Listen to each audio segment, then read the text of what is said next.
Hi Shanny Bunnies, welcome to Educating Shanny. I'm Shanny and I'm recovering from an eating disorder. Hi Shanny, hi! So welcome to day 2 of my collaboration with Tommy from Tofu Tommy. If you don't know who he is, please go check out his channel, support his channel. He is an amazing human being and he's so adorable and easy to watch and fun to watch. Okay, so today is day 2 of my collaboration with Tommy. Stop shaking, stop shaking, stop shaking. There you go.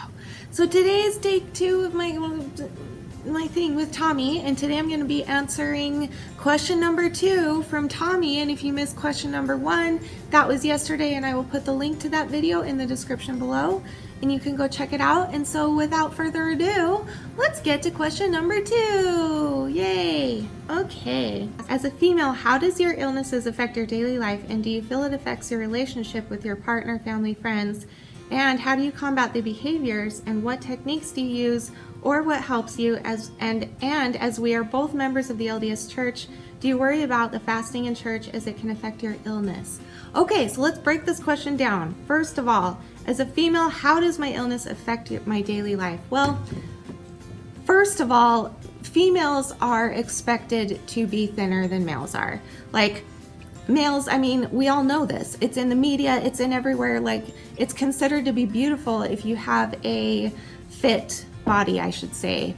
The skinny thing is getting a little better, I feel like, in the world. I feel like people are starting to, like, it's starting to be okay to have curves and it's okay to do that and stuff like that. But, like, growing up especially, we were always expected that the girls have to be thin. The girls have to be thin, and we still do. I still do inside, unfortunately. We all do with eating disorders.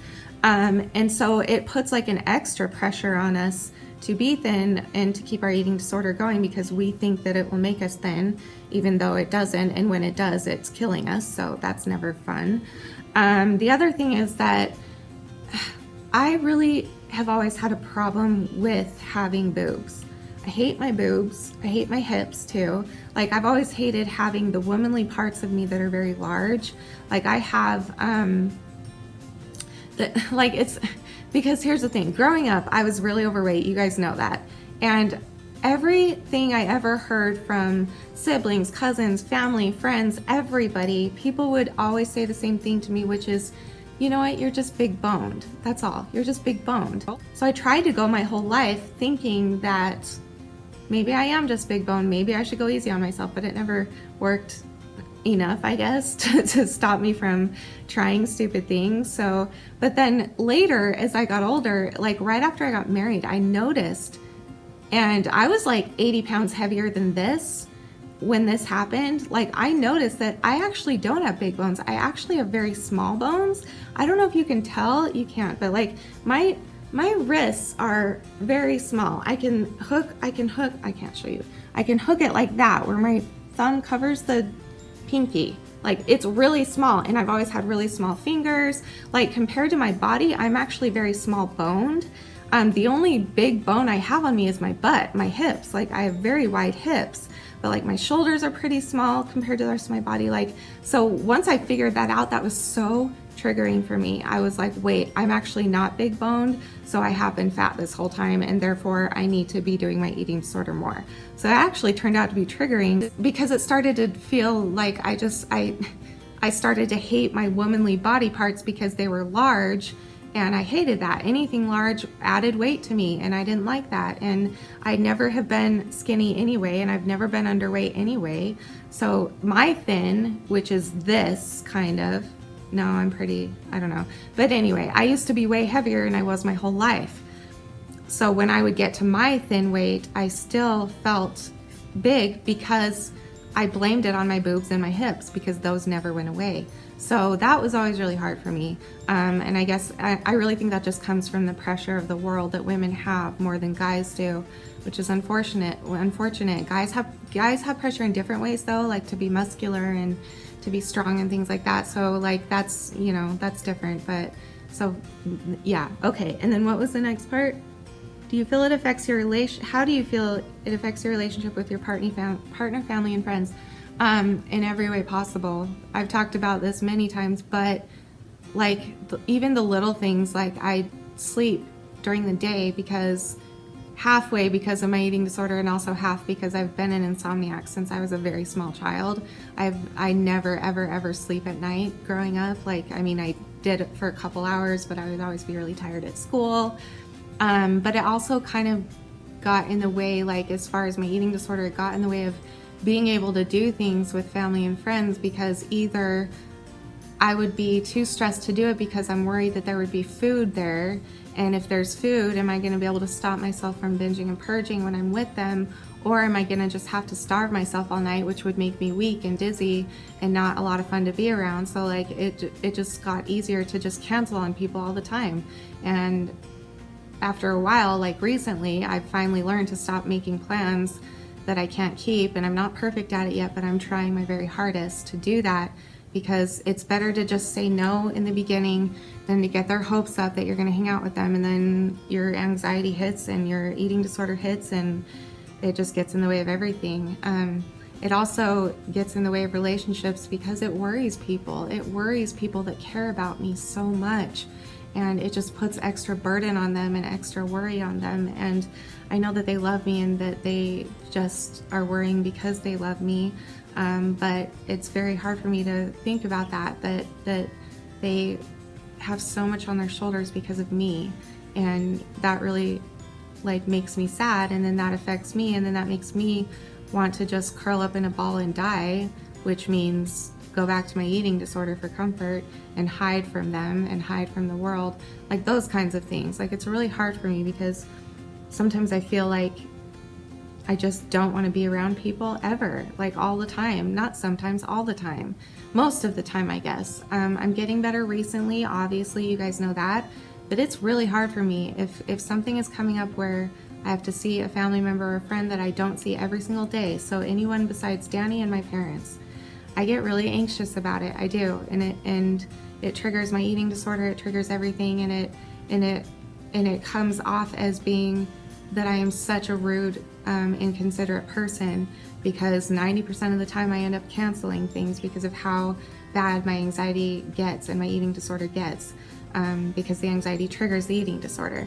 So I always end up having to cancel, and so I know that no one would ever tell me this. I know you guys think I'm the sweetest person in the world, and I think I'm a pretty nice person, I do, but no one will ever say this to my face. But I know that people think that I'm inconsiderate because I make and break plans like I do all the time, and I feel bad about that. And the more I do it, the more I hate myself for it. The more I hate myself for it, the more the eating disorder is triggered, and it's just an endless vicious cycle, and it sucks. And I don't know, like it's hard. It's really hard. So that's how I think it affects different relationships and things like that. And obviously with Danny, there are many things that are affected.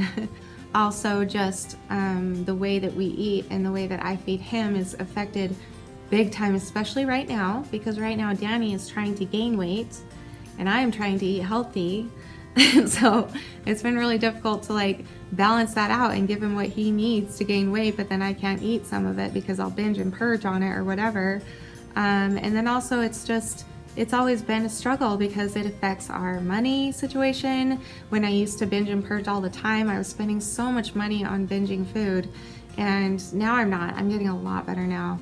And then also just spending time together gets interrupted all the time, or at least it used to with my eating disorder, because I would rather be binging and purging than spending my time with Danny. So that's also another thing, and that goes for other family members too, and friends and things like that. Like, sometimes I get hit so bad with the temptation that I would just rather do that than be with people.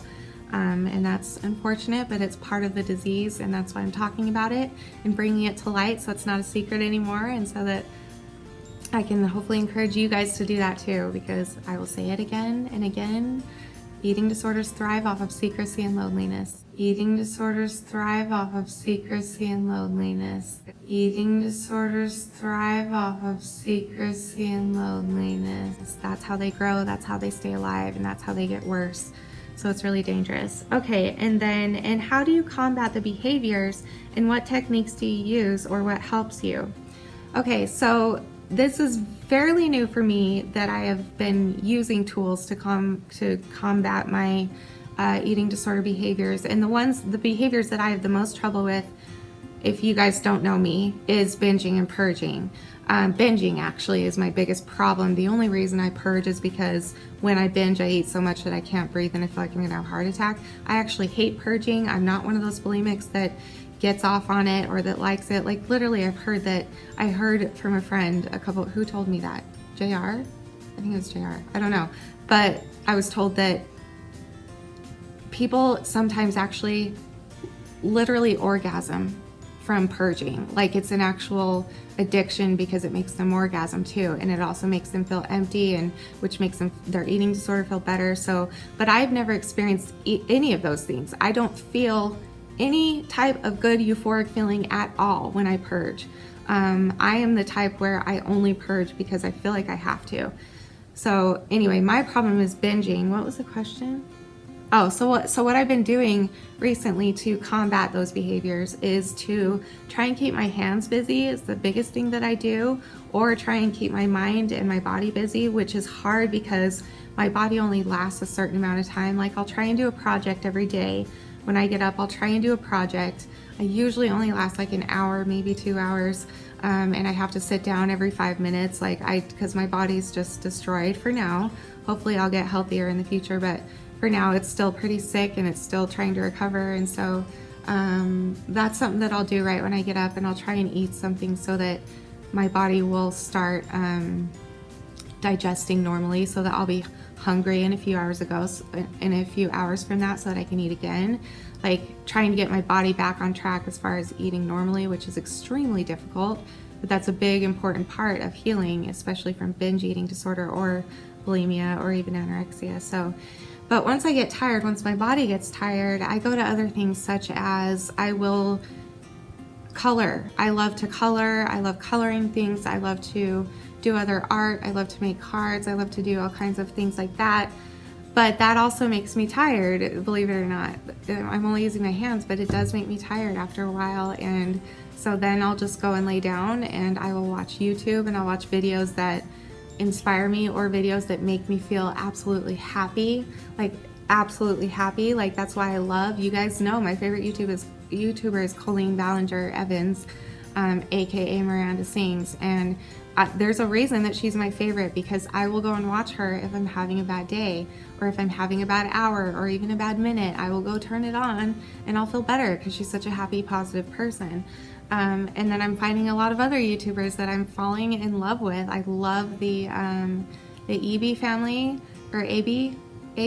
Yeah, I think it's pronounced AB. The AB family. They're fantastic people. Like, that is goals right there. You guys need to go check out their channel if you haven't already. You probably have. They're very, very popular.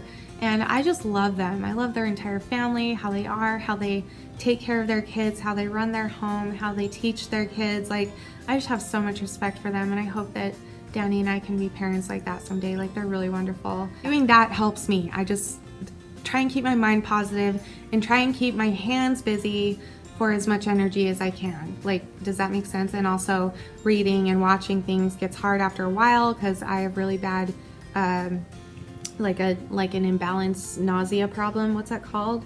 Equilibrium problem, I think. We're trying to figure out what's wrong with me and why my nausea is so bad lately.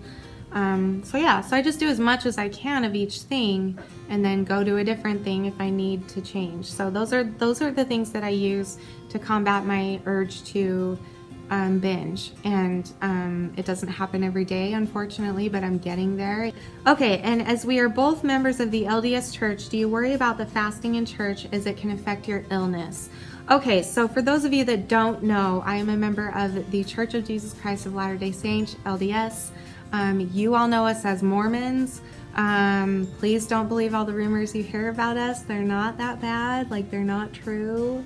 And you guys know how I feel about everyone, and I don't judge anybody, and I know that a lot of people in my religion do, but that doesn't mean that our religion is like that. That's just people in our religion that judge other people, and that's unfortunate, but that's how it is everywhere in the world. You're going to find that everywhere. You're going to find that in every religion, in every group, in every school, and every type of thing in the world. You're going to find people that judge, so you just have to ignore it. But so in our church, we do something called Fast Sunday, which we do the first Sunday of every month. And we go to church every Sunday, by the way. And the first Sunday of every month, we do something called Fast Sunday, which is where we fast for 2 meals. And then we donate whatever money we would have used to buy those 2 meals or whatever to the church. And it's kind of like tithing, but an extra thing, like it's called fast offerings. So besides paying tithing, we pay 10% to the church as well. That's our tithing. But then we also give on Fast Sundays whatever we can give, if we can. And generally, that's the guideline, that you would try and give however much you would have spent on your meals for that day that you're fasting from. And I think it's really wonderful. We do a lot of good things in our church. I'm very proud of that. I'm very proud of how many people we help and how many people we serve and how much good we do with the money that goes to the church. Like, it is all just completely wonderful and pure, and I love it. So, but anyway, so fasting has always been difficult for me because it does trigger my eating disorder. However, it hasn't for a long time. Like, it only used to trigger it when I was anorexic in high school or when I was anorexic a couple years ago. Like, when I was anorexic, which never lasted longer than 6 months to a year, those few times, every time I was, that's when it would kind of bother me. It would trigger me when I was trying to stop restricting.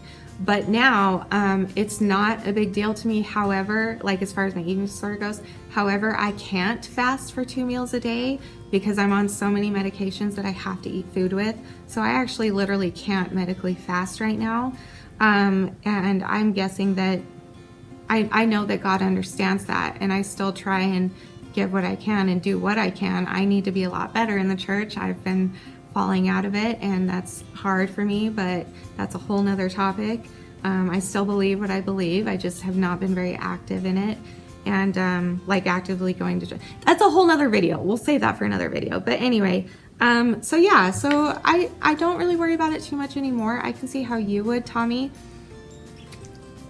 I actually asked Tommy the other thing that I worried about with him is in our religion, because he just got baptized into our religion. I don't know if you know that, but oh, of course you do, because he just told you in the question. But in our religion, we also take the sacrament every Sunday, and it's kind of a symbolism of like, we get a little piece of bread and a little cup of water, and it's the symbolism of Jesus' blood and Jesus' body. And we do that on Fast Sunday also, by the way. We do take the water and the bread on Fast Sunday as well. We do sacrament on that day too.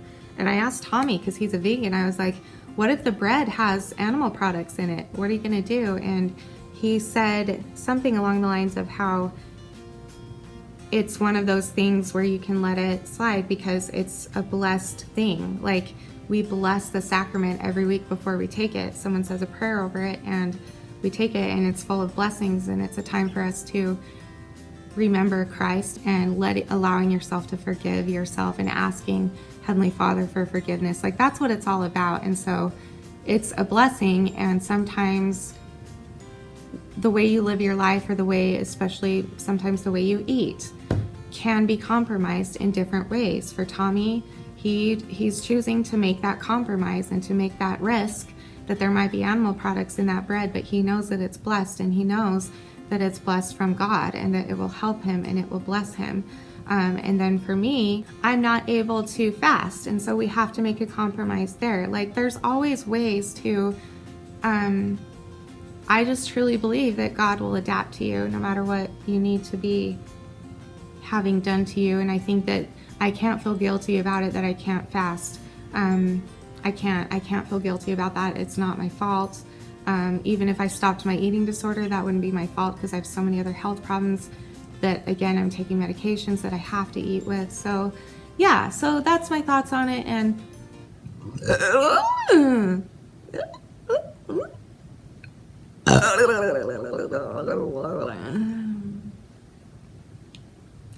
okay, so that was day 2 of my collaboration with Tommy. Tomorrow, I'm going to answer question number 3, and I'm gonna tell you what it is ahead of time so you can be excited and stuff.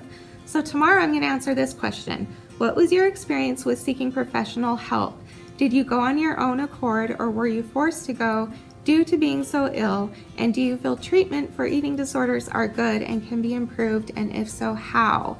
So that's what I'm going to talk to you guys about tomorrow. So thank you, Tommy, for these questions. You are just fantastic. Again, please go subscribe to him if you haven't already. I will put all of his information below. And of course, subscribe to me if you want to, and give this video a thumbs up if you liked it. Leave me a comment, share me your experience with the things that I've talked about today. Yeah, so I will see you tomorrow for another video, and tomorrow or Saturday, there's going to be an epically long Q&A video that's going to be posted, and it's going to be a long one, people, so hang in for that. And that's all. So I will see you tomorrow. I love you guys very much with all my hearts. I feel like I have two hearts, because here's the thing. I have a heart in my body and I have a heart in my head, though. Like, you know how you can feel your heart in your head too? Like when you do good things, it makes your brain feel good too. So your brain has a heart of its own. And that's how the brain lives, because the heart pumps blood into the brain. Maybe not that, but the brain does have a heart, maybe not a literal heart, but it has a heart where we think and feel the things, just like my regular heart.